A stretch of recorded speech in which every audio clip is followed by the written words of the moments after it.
आपका अपने YouTube channel Mahendra sir से समय हार्दिक स्वागत करता हूँ। इससे पहले हमने जो वीडियो बनाई उसमें हमने पढ़ा भूकंप के बारे में और उसके बाद दूसरा टॉपिक हमने पढ़ा सौर मंडल के बारे में। आज जो हम टॉपिक पढ़ने जा रहे हैं वो है वायुदाब। वायुदाब के बारे में हम अध्ययन करेंगे। वायुदाब सबसे पहले है कि वायुदाब किसे कहते हैं। वायुदाब यानी कि पृथ्वी के चारों तरफ जो वायुमंडल फैला हुआ है उसका जो भार है और उसका जो भार हमारे जो पृथ्वी के धरातल के ऊपर पड़ता है उसे हम वायुमंडलीय दाब या वायुदाब। तो सबसे पहले हमारा कि वायुदाब का अध्ययन किसके द्वारा किया गया। वायुदाब का जो सर्वप्रथम अध्ययन है ये ओटो फोन गैरिक ने किया। ओटो फोन गैरिक ने इसका सर्वप्रथम अध्ययन किया। ओटो फोन गैरिक ने। इसके बाद है कि वायुदाब मापी यंत्र कौन सा है। वायुदाब मापी यंत्र, वायुदाब मापी यंत्र कौन सा। वायुदाब मापी यंत्र जो है वो है बैरोमीटर।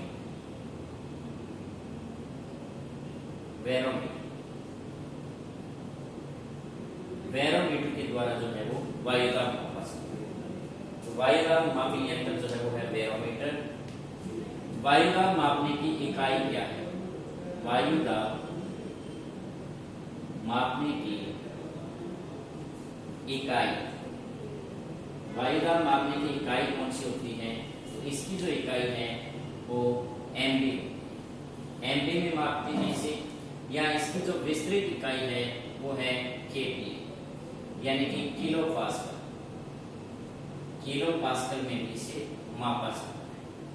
ध्यान रखना है कि वायुदाब को मापने की जो इकाई है वो कौन सी है।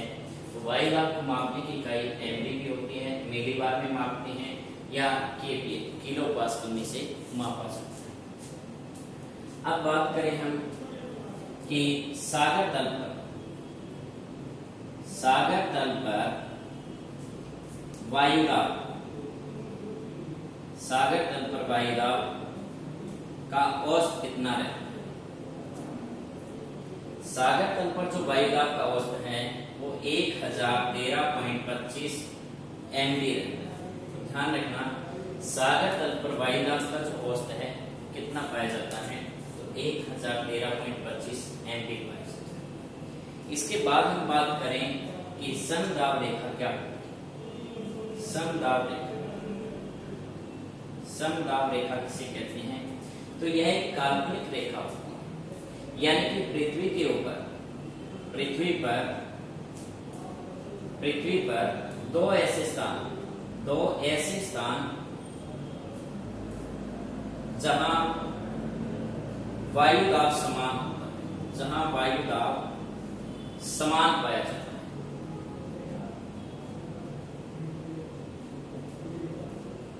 उन्हें मिलाने वाली रेखा को समदाब रेखा कहते हैं। मिलाने वाली रेखा को हम समदाब रेखा, यानी कि समदाब रेखा क्या होती है कि दो ऐसे स्थान जहां पर वायुदाब जो है वो समान मात्रा में पाया जाता है, तो उसे हम क्या कहते हैं, समदाब रेखा कहते हैं। अब बात करें हम कि वायुदाब जो है इसका तापमान के साथ किस प्रकार का संबंध है। वायुदाब जो है तापमान के साथ किस प्रकार संबंधित है।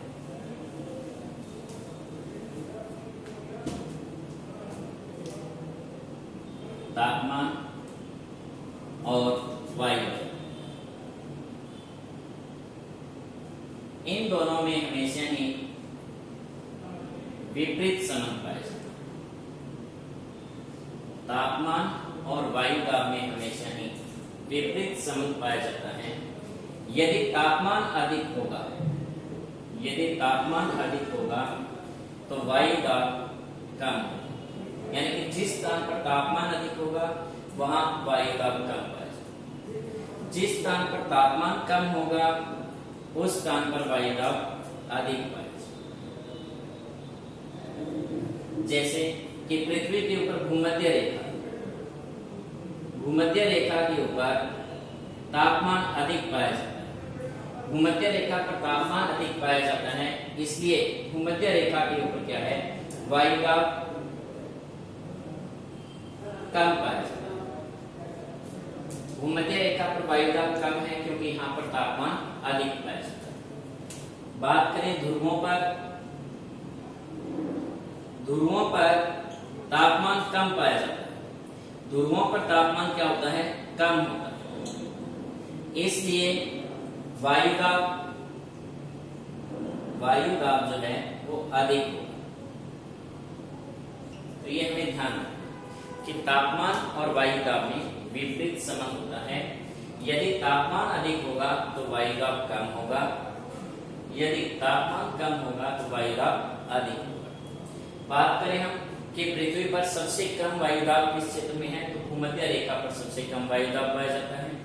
और सबसे ज्यादा कहां पाया जाता है, तो ध्रुवों पर सबसे ज्यादा वायुदाब पाया जाता है। तो ये है तापमान और वायुदाब में संबंध।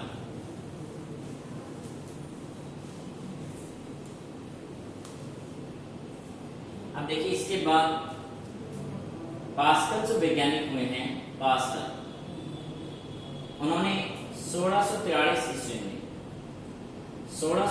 ईस्वी में पास्कल ने हमें बताया कि ऊंचाई बढ़ने के साथ साथ, यानी कि वायुमंडल में ऊंचाई पर जाने पर, वायुमंडल में ऊंचाई पर जाने पर, यानी कि जैसे जैसे ऊंचाई पर जाते हैं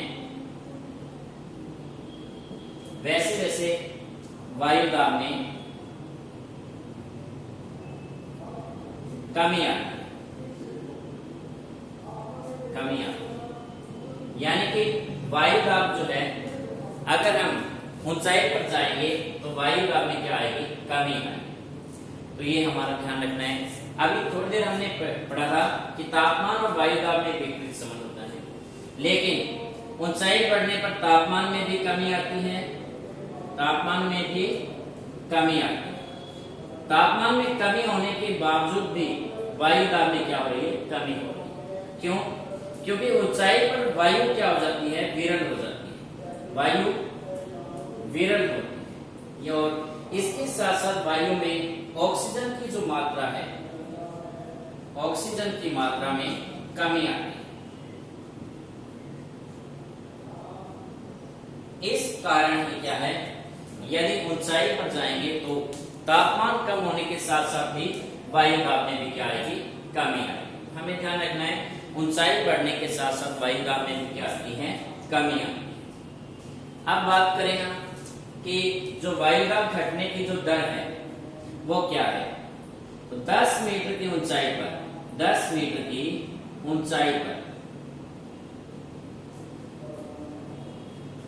1 MB वायुदाब कम होता है। तो ये हमें ध्यान रखना है कि वायुदाब जो घटने की दर है वो कितनी है, 10 मीटर अगर हम ऊंचाई पर जाएंगे तो 1 MB जो वायुदाब है वो कम हो जाता है। लेकिन ये जो वायुदाब घटने की जो दर है वो एक समान नहीं है, होती, ये हमें ध्यान रखना है। जैसे कि सौरमंडल की बात करें, अगर हम सौरमंडल में वायुदाब जो घटता है, सौरमंडल में वायुदाब यानी कि 300 मीटर की ऊंचाई पर अगर हम जाते हैं तो 34 MB वायुदाब में कमी है। तो ध्यान रखना है हमें कि वायुदाब जो घटने की दर है वो क्या है, 10 मीटर की ऊंचाई पर 1 MB वायुदाब कम होता है। लेकिन ये दर हमेशा एक समान नहीं होती है, कभी कम कभी ज्यादा भी हो सकती है। तो पूरे हमारे सौरमंडल की बात करें अगर हम, तो सौरमंडल में अगर हम 300 मीटर की ऊंचाई पर जाते हैं तो वायुदाब में 34 MB की कमी आ सकती है। तो ये हमें ध्यान रखना है। अब इसके बाद हम बात करें कि विश्व में सबसे अधिक वायुदाब कहाँ पाया जाता है और सबसे कम वायुदाब कहाँ पाया जाता है।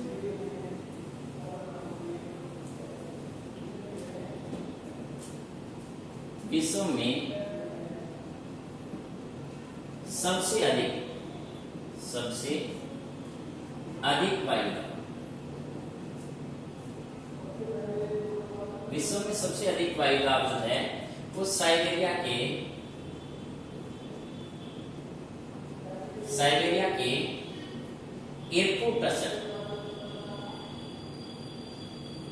इरकुटस्क नामक स्थान पर पाया जाता है और ये कितना है 1075.2 MB, यानी कि विश्व में सबसे ज्यादा वायुदाब किस स्थान पर पाया जाता है तो वो साइबेरिया में स्थान है इरकुटस्क, जहां पे वायुदाब जो है वो कितना है 175.2 MB।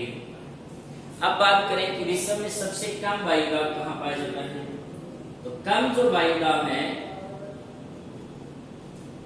ये जो स्थान है ये है मैरियाना जो गर्त है, मैरियाना गर्त के पश्चिमी भाग में, मैरियाना गर्त के पश्चिमी भाग में जो है सबसे कम पाया जाता है, यानी कि 877 MB पाया जाता है। यानी कि विश्व में सबसे कम वायुदाब पूछे तो कहां पाया जाता है, मैरियाना गर्त के पश्चिमी भाग में पाया जाता है, 877 MB पाया जाता है। अब बात करें हम वायुदाब की पेटियां, कि वायुदाब की कितनी पेटियां हैं और उनमें क्या क्या विशेषताएं हैं।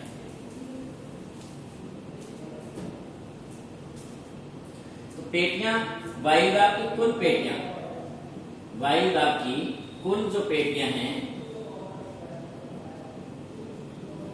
वो 7, वायुदाब में कुल 7 पेटियां हैं और कितने प्रकार की हैं, यानी कि वायुदाब पेटियों के प्रकार कितने हैं, तो 2 प्रकार की। 2 प्रकार कौन से होंगे, पहला प्रकार तापजन्य, पहला प्रकार होता है तापजन्य और जो दूसरा प्रकार है वो है गतिजन्य।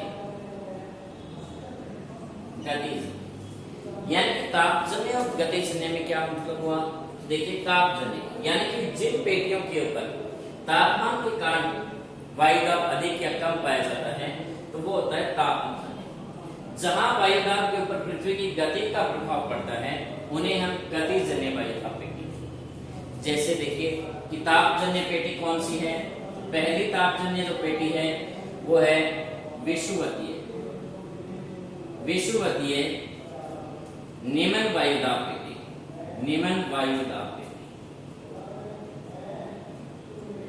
विषुवतीय निम्न वायुदाब पेटी जो है वो तापजन्य पेटी। दूसरी अगर हम बात करें तो ध्रुवीय उच्च वायुदाब पेटी, ये दोनों पेटी जो है वो तापजन्य पेटी है, यानी कि इनके ऊपर जो प्रभाव है वो तापमान के कारण। गतिजन्य पेटी की बात करें तो पहली गतिजन्य पेटी है वो पोषण उच्च वायुदाब पेटी। अगर हम दूसरी पेटी की बात करें तो उपध्रुवीय निम्न वायुदाब,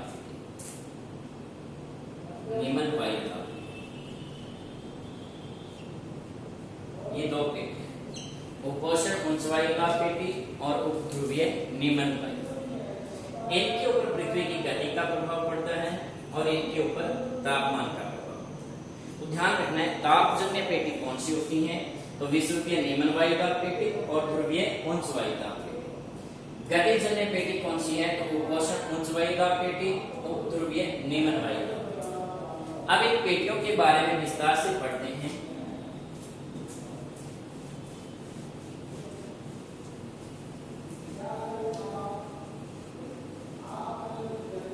अब देखिए वायुदाब पेटी कैसे,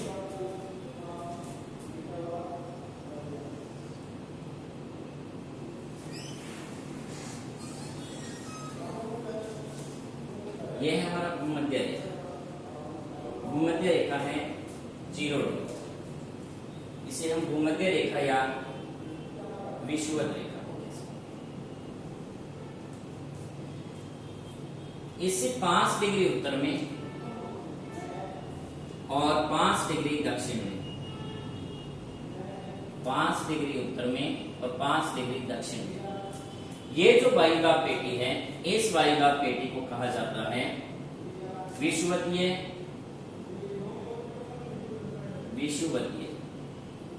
नेमन वायुदाब पेटी, नेमन वायुदाब पेटी। विषुवतीय नेमन वायुदाब जो पेटी है वो 5 डिग्री उत्तर में और 5 डिग्री दक्षिणी गोलार्ध में स्थित है। दूसरी पेटी की हम बात करें तो यह पेटी 30 डिग्री से 35 डिग्री के बीच दोनों गोलार्धों में 30 डिग्री से 35 डिग्री के बीच जो वायुदाब पेटी पाई जाती है वो है उपोष्ण उच्च वायुदाब पेटी। उपोष्ण उच्च वायुदाब पेटी, उपोष्ण उच्च वायुदाब पेटी दोनों गोलार्धों में 30 डिग्री से 35 डिग्री के बीच पाई जाती है। तीसरी पेटी की हम बात करें तो दोनों गोलार्धों में 60 डिग्री से 65 डिग्री के बीच, दोनों गोलार्धों में 60 डिग्री से 65 डिग्री के बीच जो पेटी पाई जाती है, 60 डिग्री से 65 डिग्री के बीच ये पेटी है उपध्रुवीय नेमन वायुदाब पेटी, नेमन वायुदाब पेटी। ये उपध्रुवीय नेमन वायुदाब पेटी दोनों गोलार्ध, उपध्रुवीय नेमन वायुदाब पेटी, और ये थी हमारी उपोष्ण उच्च वायुदाब पेटी। तो ध्यान रखना है कौन सी पेटी का विस्तार कहां से कहां तक। इसके बाद हम बात करें 85 डिग्री से 90 डिग्री, 85 डिग्री से 90 डिग्री के बीच दोनों गोलार्धों में जो पेटी पाई जाती है वो है ध्रुवीय उच्च वायुदाब पेटी, ध्रुवीय उच्च वायुदाब। ध्रुवीय उच्च वायुदाब पेटी जो है वो दोनों गोलार्धों में 85 डिग्री से 90 डिग्री के बीच पाई जाती है। 85 डिग्री से 90 डिग्री के बीच जो पेटी पाई जाती है वो है ध्रुवीय उच्च वायुदाब पेटी।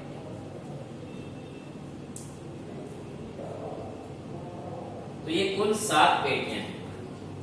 कौन कौन सी है?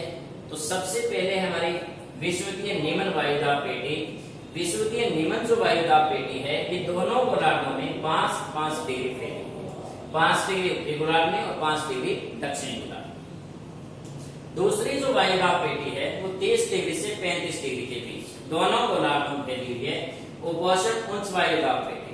इधर भी उपोष्ण उच्च वायुदाब पेटी 30 डिग्री से 35 डिग्री के बीच। तीसरी जो वायुदाब पेटी है वो उपध्रुवीय नेमन वायुदाब पेटी है, ये 60 डिग्री से 65 डिग्री के बीच में, ये भी दोनों गोलार्धों में है। और लास्ट जो हमारी वायुदाब पेटी है वो 85 से 90 डिग्री के बीच में, इसे हम ध्रुवीय उच्च वायुदाब पेटी है, ये भी दोनों गोलार्ध। तो इस प्रकार हमें ध्यान रखना है ये कुल 7 वायुदाब पेटियां हमारी 1, 2, 3, 4, 5, 6 और 7 वायुदाब पेटियां। इनमें से आपको पता होना चाहिए कि इनकी विशेषताएं क्या है। सबसे पहले अगर हम बात करें तो विषुवतीय नेमन वायुदाब पेटी, विषुवतीय नेमन वायुदाब पेटी की क्या क्या विशेषताएं हैं? विशेषताएं पहले हम बात कर रहे हैं विषुवतीय नेमन वायुदाब पेटी की क्या क्या विशेषताएं। तो यहां हम विशेषताएं कर रहे हैं इसकी। देखिए सबसे पहले कि जो विषुवतीय नेमन वायुदाब पेटी है इसे हम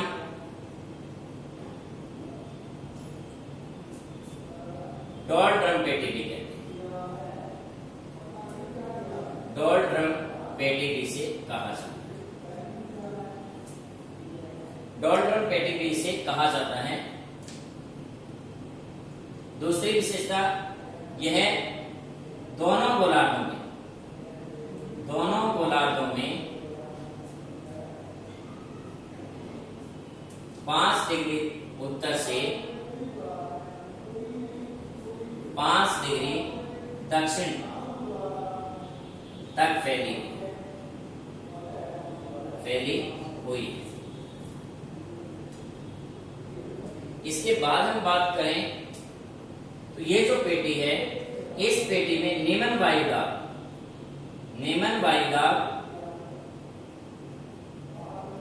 व शांत वायुमंडलीय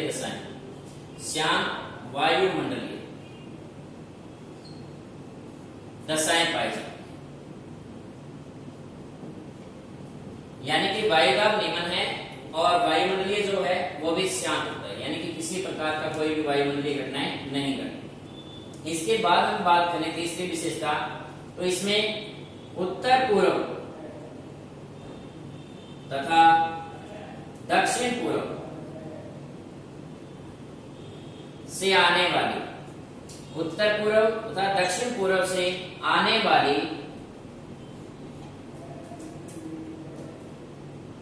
जो परमानेंट यानी कि स्थायी पवनें होती हैं, जो स्थायी पवनें हैं उनका यहां पर अभिसरण होता है, उनका अभिसरण इस पेटी में होता है, यानी कि कन्वर्जेंस होता है, अभिसरण। इसलिए इस पेटी को हम क्या कह सकते हैं? अंतः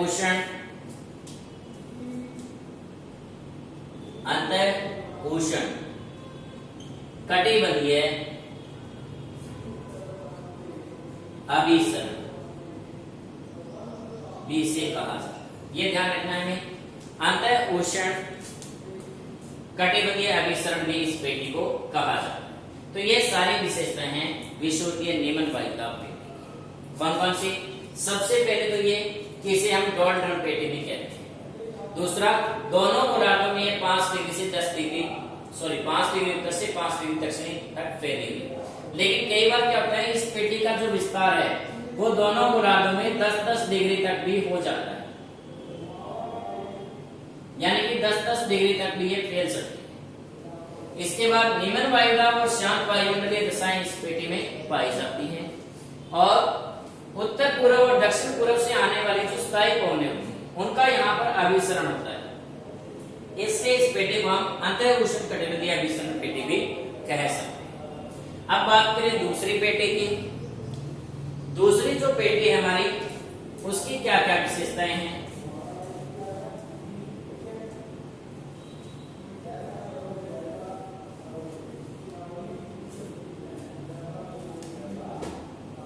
दूसरी पेटी की विशेषताएं, सबसे पहले यानी कि उपोष्ण उच्च वायुदाब पेटी। दूसरी पेटी हमारी कौन सी है? उपोष्ण उच्च वायुदाब पेटी की क्या क्या विशेषताएं हैं? तो सबसे पहले यह पेटी तापजन्य नहीं है। तो इस पेटी के ऊपर किसका प्रभाव है? तो यह पेटी गतिजन्य पेटी। यह एक गतिजन्य पेटी है, यानी कि पृथ्वी की घूर्णन गति यानी कि दैनिक गति या परिभ्रमण गति के घूर्णन गति के कारण इस पेटी में उच्च वायुदाब पाया जाता है। ध्यान रखना, इस पेटी में जो उच्च वायुदाब है उसका कारण क्या है? तो